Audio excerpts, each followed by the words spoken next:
बिस्मिल्लाहिर्रहमानिर्रहीम।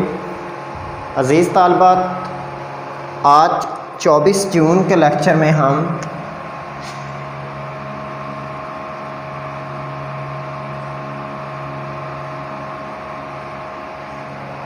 अपने एलिमेंट वाले टॉपिक के बकिया 4 पॉइंट्स को डिस्कस करेंगे। हमारा एलिमेंट वाला चूँकि टॉपिक चल रहा था, उसमें हमने टोटल 8 पॉइंट्स डिस्कस करने थे जो कि मंदरजा झैल थे। सबसे पहले हमने हिस्टोरिकल बैकग्राउंड का जिक्र करना था, जो कि हम कर चुके हैं। नंबर 2, हमने डेफिनेशंस के हवाले से बात करनी थी, वो भी हमने कर ली। नंबर 3, हमने अक्रंस के हवाले से बात करनी थी, वो भी हमने कर ली। नंबर 4, क्लासिफिकेशन के हवाले से हमने बात करनी थी, वो भी कर चुके हैं। आज वाले जो पॉइंट्स हमने डिस्कस करने हैं वो नंबर 5 से हैं। ये वाले 4 पॉइंट्स को मैं हाईलाइट कर देता हूँ, चूँकि हम ऑलरेडी इन्हें मुकम्मल कर चुके हैं। जो आज वाले पॉइंट्स होंगे उनको मैं ब्लू मार्कर से यहाँ पे मेंशन करूँगा ताकि आपको समझने में आसानी हो। तो आज हमने सिंबल से ऑनवर्ड स्टार्ट करना है। सिंबल्स के बारे में आज हम पढ़ेंगे। उसके बाद हम वैलेंसी के हवाले से पढ़ेंगे। नेक्स्ट हम वेरिएबल वैलेंसी के हवाले से भी आज ही डिस्कस करेंगे। एंड लास्ट वन हम रेडिकल के हवाले से भी आज ही पढ़ेंगे इंशाअल्लाह। तो आज के लेक्चर पर जाने से पहले मैं एक बार ओवरव्यू पहले 4 पॉइंट्स का भी देना चाहता हूं, ताकि आपके एक सीक्वेंस बन जाए। आज के लेक्चर में पुरानी बातें याद होंगी, इजी होगा समझने में। हिस्टोरिकल बैकग्राउंड में हमने 3 अदवार का जिक्र किया था। एक अर्लियर एज का जिक्र किया था जब सिर्फ 9 एलिमेंट्स दरियाफ्त हुए थे। फिर हमने कहा 19वीं सदी तक 63 एलिमेंट्स हो गए, और अब अल्हम्दुलिल्लाह तकरीबन 118 एलिमेंट्स दरियाफ्त किए जा चुके हैं। फिर डेफिनेशन भी हमने 2 पढ़ी। एक अर्लियर कॉन्सेप्ट था जिसमें सिर्फ और सिर्फ साइज़ का जिक्र था कि type of substance which is very smallest and can not be break down by ordinary method. इतनी स्मॉलेस्ट है कि उसको ऑर्डिनरी मेथड से तोड़ा नहीं जा सकता और खालिस हालत को एलिमेंट कहा जाता है। फिर हमने कहा कि नहीं, बल्कि मॉडर्न डेफिनेशन की ज़रूरत पेश आई। हमने साइज़ के साथ साथ कंपोजिशन को भी मिला लिया। साइज़ हमने यही कहा कि वो स्मॉलेस्ट होता है, लेकिन हमने कंपोजिशन में कहा कि made up of same kinds of atom, एक जैसे एटम से मिलकर बना होता है। फिर हमने ऑकरेंस के एतबार से देखा कि हमारे पास एलिमेंट्स जो होते हैं वो नेचुरली ऑकर्ड भी हो सकते हैं, एज वेल एज आर्टिफिशियल भी हो सकते हैं, as well as free state भी हो सकती है, कंबाइंड स्टेट भी हो सकती है। हमने एक एक एग्जांपल भी उनकी डिस्कस की। उसके बाद क्लासिफिकेशन के हवाले से भी हमने कहा कि एलिमेंट्स को मुख्तलिफ बुनियादों पर क्लासीफाई किया जाता है। अगर फिज़िकल स्टेट की बिना पर क्लासीफाई किया जाए तो 3 टाइप्स होती हैं, सॉलिड, लिक्विड और गैस। हमने सभी की एग्जांपल पढ़ी। फिर हमने कहा कि अगर प्रॉपर्टीज़ की बेस पे किया जाए तो भी 3 टाइप्स होती हैं, मेटल, नॉन मेटल और मटलाइड।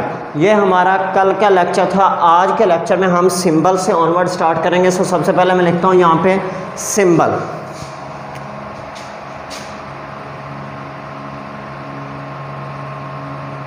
सबसे पहले हम सिंबल के हवाले से डेफिनेशन करेंगे।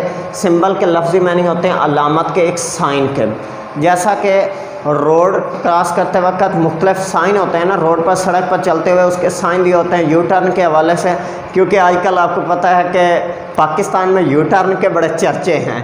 तो जब सड़क मुकम्मल तौर पे वापस मुड़नी हो, यू टर्न होता है, तो उस वक़्त क्या होता है कि इस तरह का साइन लगाया होता है कि आगे जाके सड़क इस तरह टोटल टर्न बैक हो सकती है। आपके पास ऑप्शन है अगर जाना चाहते हैं। अगर लेट्स सपोज किसी ने जा रहा है और राइट साइड पे मुड़ना है तो इस तरह से साइन दिया होता है, लेफ़्ट साइड पे मुड़ना होगा तो इस तरह से साइन दिया हुआ होगा, ठीक है, कि ये इधर को भी रोड जा रहा है। सो ये इसका मतलब ये हुआ कि हमें मुख्तलिफ तरह के साइन बोर्ड्स हम पढ़ते हैं और उससे हमें आइडिया होता है कि किस हवाले से आगाही दी जा रही है, किस रूल की बात की जा रही है। इसी तरह अगर हम बात करें एलिमेंट्स के हवाले से, जिस तरह ये एक शॉर्टेस्ट रिप्रेजेंटेशन थी, तो एलिमेंट्स के नाम भी शॉर्टेस्ट एब्रीवेटेड फॉर्म में रिप्रेजेंट किए जाते हैं और उन्हें क्या कहा जाता है, सिंबल कहा जाता है। सो डेफिनेशन क्या बनेगी, shortest abbreviated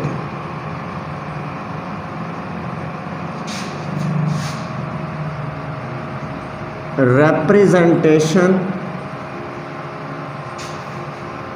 of an element is called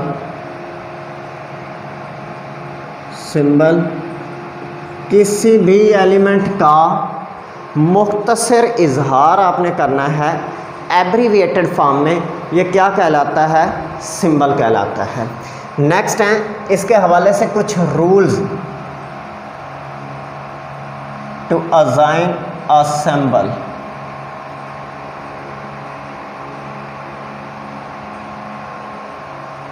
symbol assign करने के हवाले से कुछ रूल्स हैं। सबसे पहला रूल कि ये एलिमेंट का इन चार में से किसी एक ज़ुबान में नाम होगा, उससे ड्राइव किया जाएगा। वो कौन कौन सी हैं? नंबर एक रूल जो है वो कौन सा है? Symbol is derived from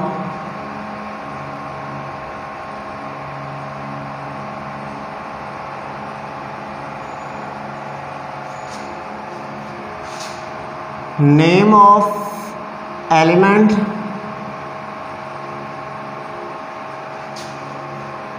out of any one language, from any one language, किसी भी एक ज़ुबान में से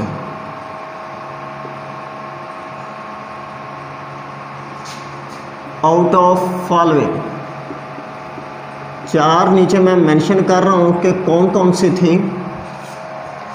नंबर एक इंग्लिश लैंग्वेज में से हो सकता है। नंबर टू लैटिन में से हो सकता है। नंबर थ्री ग्रीक में से हो सकता है। और number four and last one is German. किसी भी एलिमेंट का नाम इन चार ज़ुबानों में से किसी एक ज़ुबान में से लिया जाएगा। जैसा कि हाइड्रोजन एलिमेंट का नाम इंग्लिश लैंग्वेज में हाइड्रोजन कहते थे, हाइड्रोजन से H ड्राइव कर लिया गया। इसी तरह सोडियम को लातीनी ज़ुबान में नेट्रियम बोलते हैं। क्या बोलते हैं? नेट्रियम। तो इससे Na ड्राइव कर लिया गया। सो इसी तरह ये आपकी होम असाइनमेंट है। आपने मुझे एक एलिमेंट ऐसा सेंड करना है जिसका सिंबल ग्रीक लैंग्वेज से ड्राइव किया गया हो, और एक ऐसा सेंड करना है जिसका सिंबल जर्मन लैंग्वेज से ड्राइव किया गया हो, उसके जर्मन नेम से ड्राइव किया गया हो। ठीक है, ये पहला रूल था। उसके बाद सेकंड वन देखते हैं ज़रा कि सिंबल जो हैं वो मैक्सिमम 2 हरूफ पर मुश्तमिल हो सकता है और मिनिमम 1 हरफ पर मुश्तमिल हो सकता है। सेकंड रूल क्या है? Symbol should consist of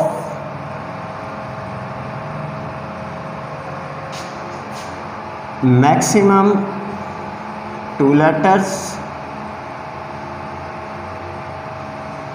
and minimum 1 letter। ज़्यादा से ज़्यादा उसमें 2 हरूफ हो सकते हैं, अल्फ़ाबेट्स हो सकते हैं, और कम से कम उसमें 1 लेटर हो सकता है। नेक्स्ट रूल नंबर 3, अगर तो सिर्फ 1 लेटर होगा तो वो कैपिटल लिखा जाएगा।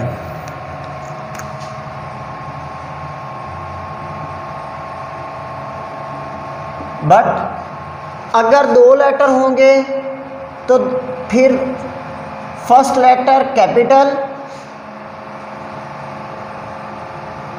जबकि सेकंड लेटर जो होगा वो स्मॉल लिखा जाएगा। फर्स्ट लेटर जो है वो कैपिटल, सेकंड लेटर जो होगा वो स्मॉल लिखा जाएगा। ठीक हो गया। ये 3 रूल्स थे। इनके अकॉर्डिंग अब आपकी एक होम असाइनमेंट है। जैसा कि मैं यहाँ पे एग्जांपल दे रहा हूँ, एक ही लेटर पे है तो हाइड्रोजन H, 2 लेटर पे है तो उसके एग्जांपल एन ए कोड कर सकते हो, एन कैपिटल ए स्मॉल। अगर आप ए कैपिटल कर दोगे तो गलत हो जाएगा, या आप एन स्मॉल कर दो ए कैपिटल कर दो फिर भी गलत हो जाएगा, या दोनों स्मॉल कर दो फिर भी गलत हो जाएगा। आपने इसी तरह के 5 एग्जांपल्स मुझे सेंड करनी है जिनमें पहला लेटर कैपिटल और दूसरा स्मॉल विद नेम एलिमेंट के, और इसी तरह 5 सिंगल लेटर वाले के भी आपने एग्जांपल्स के तौर पे मुझे नेम और सिंबल उनके एलिमेंट्स के सेंड करने हैं, ठीक है। ये हमारा सिंबल के बारे में था। Next one is valency. बहुत इंपॉर्टेंट टॉपिक है। वैलेंसी के हवाले से मैं आपको मेंशन करता चलूँ कि बहुत सारे स्टूडेंट्स, आपकी बुक में लिखा होता है a unique property of an element is called valency. गलत है। देखो, हर एलिमेंट की हर खसूसियत ही बड़ी यूनिक होती है। यूनिक का मीनिंग है मुनफरद। एक मुनफरद खसूसियत एलिमेंट की वैलेंसी कहलाती है, तो ये तो गलत बात है। हर खसूसियत ही एलिमेंट की मुनफरद होती है, सो इसका मतलब कि हम सिर्फ वैलेंसी को क्यों मुनफरद कह रहे हैं, ये कहना गलत है। बल्कि आप वैलेंसी की कोई प्रॉपर डेफिनेशंस हैं जो कि मुख्तलिफ बुनियादों पर बनाई गई हैं, मैं इधर मेंशन करता चला जाऊँ उनको कि वो कौन कौन सी बुनियादें हैं। Number 1, on the basis of number of bonds. सबसे पहले नंबर ऑफ बॉन्ड्स की बिना पे वैलेंसी की डेफिनेशन बनाई गई। On the basis of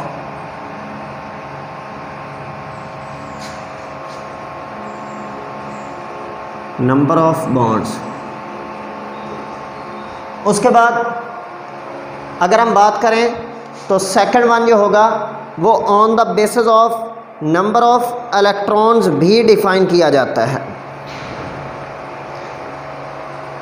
second one on the basis of number of electrons.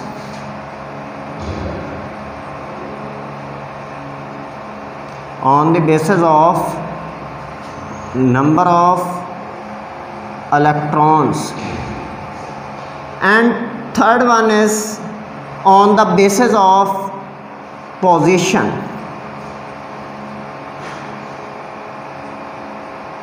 In periodic table, periodic table में position की बिना पे भी एलिमेंट्स की वैलेंसी को डिफाइन किया जाता है। तो सबसे पहले हम on the basis of number of bonds पे चले जाएंगे, लेकिन बॉन्ड्स को भी यहाँ पे डिफाइन करता चलूँ कि बॉन्ड कहते किसे हैं। कोई भी एटम अपने साथ दूसरे एटम्स जब अरेंज करता है, यानी कि एटम्स आपस में जब इकट्ठे होकर रहते हैं, तो वो एक अट्रैक्टिव फोर्स जो उनको आपस में जोड़े रखती है, उस अट्रैक्टिव फोर्स को क्या कहा जाता है? बॉन्ड कहा जाता है। So type of attractive force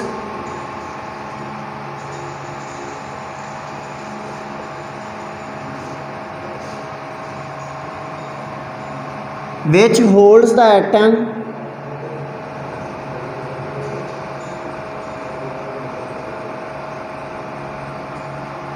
together in a molecule। एक मॉलिक्यूल में एटम्स को आपस में जोड़ के रखने वाली कुव्वत बॉन्ड कहलाती है। तो इसके बिना पे वैलेंसी की डेफिनेशन की जाती है। सो हम वो डिफाइन करेंगे अब कि on the basis of number of bonds अगर वैलेंसी को डिफाइन किया जाता है तो क्या डेफिनेशन बनेगी? किसी भी एटम की ये सलाहियत कि वो कितने बॉन्ड बना सकता है, वो उसकी क्या कहलाती है? वैलेंसी कहलाती है। So capability of an atom to makes how much number of bonds is called valency. So number 1 हम कर रहे हैं on the basis of number of bonds, हम डिफाइन करने जा रहे हैं on the basis of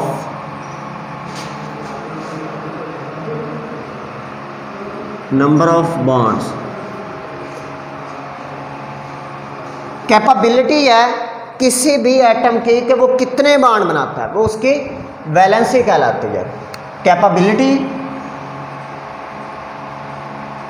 capability means सलाहियत of an atom to makes how much number of bonds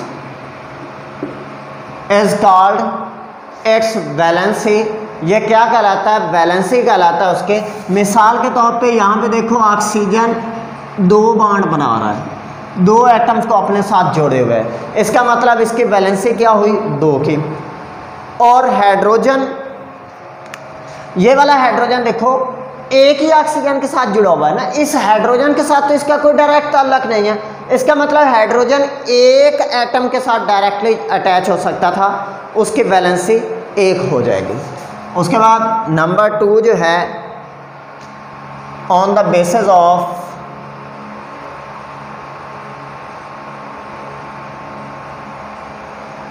number of electrons, remember that number of electrons के base पे further 3 definitions बन सकती हैं। कोई भी एटम जितने इलेक्ट्रॉन खारिज करता है वो उसकी वैलेंसी होती है, कोई भी एटम जितने इलेक्ट्रॉन हासिल करता है वो भी उसकी वैलेंसी होती है, कोई भी एटम जितने इलेक्ट्रॉन किसी दूसरे एटम के साथ शेयर करता है वो भी उसकी वैलेंसी कहलाती है। तो मैंने आपको बेटा ऑलरेडी नोट्स भी सेंड किए हुए हैं, मैं इधर सिर्फ एक डेफिनेशन में ही तीनों को बंद कर दूंगा कि ability of an atom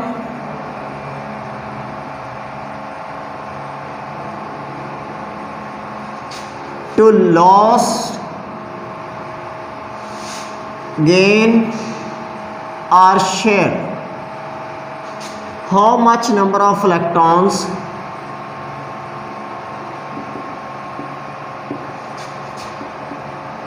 to complete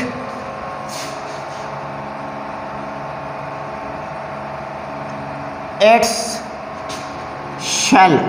आपने छोटी क्लासेस में शेल के बारे में पढ़ा हुआ है कि ये अगर न्यूक्लियस है तो इसके गिर्द इलेक्ट्रॉन घूम रहे होते हैं, जिन लेवल्स पर वो घूम रहे होते हैं उन्हें शेल कहा जाता है। तो उन शेल्स को मुकम्मल करने के लिए कोई भी एटम जितने इलेक्ट्रॉन खारिज करता है, हासिल करता है या शेयर करता है वो उसकी वैलेंसी कहलाती है। मिसाल के तौर पे सोडियम 1 की वैलेंसी शो करता है क्योंकि वो खारिज 1 करता है, ऑक्सीजन 2 की वैलेंसी शो करता है क्योंकि वो 2 गेन करता है, कार्बन 4 की वैलेंसी शो करता है क्योंकि वो 4 गेन करता है, शेयर करता है। सो इसलिए हम कहते हैं कि उसकी वैलेंसी 4 है।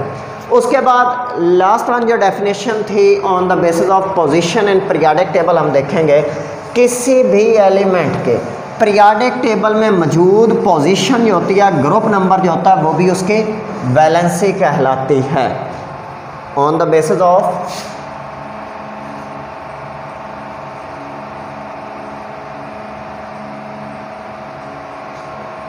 Position in periodic table.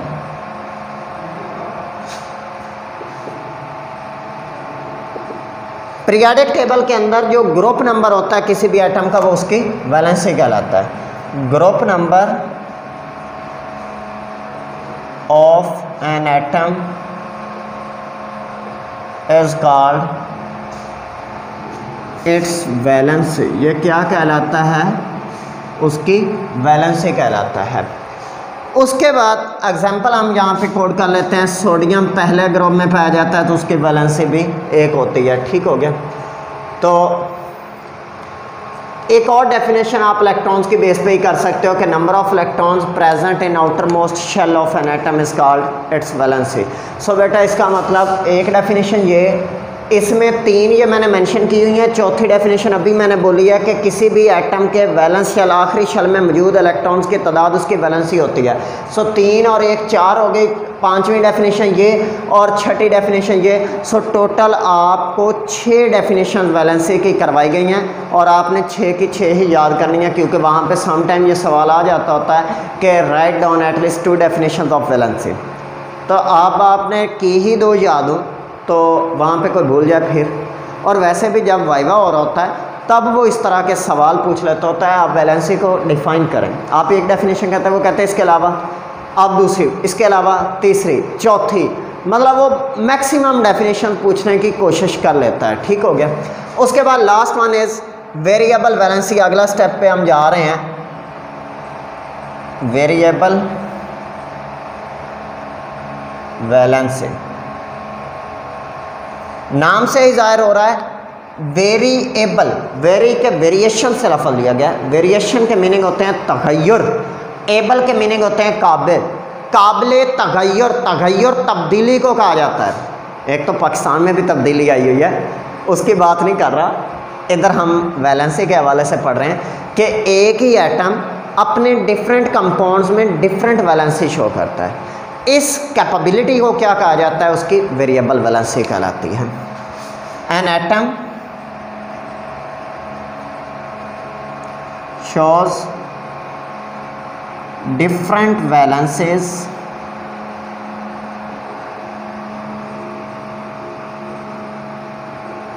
in its different compound.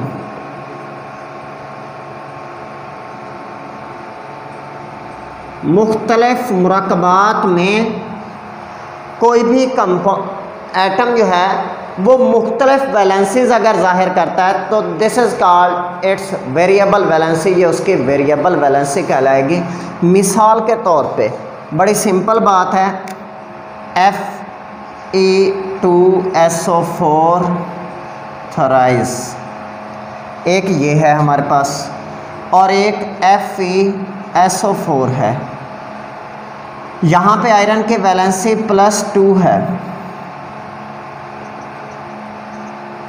और यहाँ पे आयरन की वैलेंसी +3 है। +2 कम होता है, +3 ज़्यादा होता है। जब वैलेंसी ज़्यादा होगी तो नाम देते वक्त FeRR तो दोनों में आना है, चूँकि आयरन है फेरम होता है, तो FeRR। लोअर वैलेंसी के साथ ज़्यादा स्पेलिंग ऐड किए जाते हैं, OUS लगाया जाता है, तो ये क्या बन गया, फेरस सल्फेट। जबकि हायर वैलेंसी के साथ कम स्पेलिंग ऐड किए जाते हैं और IC लगाया जस्ट, और ये क्या बन गया, फेरिक सल्फेट। ओके हो गया बेटा। नेक्स्ट लास्ट वन हमारे पास जो आज के टॉपिक का आखिरी पॉइंट हमने डिस्कस करना है वो है रेडिकल। लेकिन उसको डिफ़ाइन करने से पहले यहाँ पे आपको एक और क्वेश्चन दे रहा हूँ कि जैसे मैंने यहाँ पे आयरन के डिफरेंट ऑक्सीडेशन नंबर शो करवा के कंपाउंड आपको लिख के दिए हैं, आपने भी मुझे इसी तरह किसी एक एटम के 2 कंपाउंड्स आपने मुझे सेंड करने हैं कि उसका एक एटम का ही अपने दोनों कंपाउंड में मुख्तलिफ वैलेंसी नंबर है। सो ये आपके होम असाइनमेंट के तौर पे क्वेश्चन आपको दे रहा हूँ, ठीक है। Next last one is radical.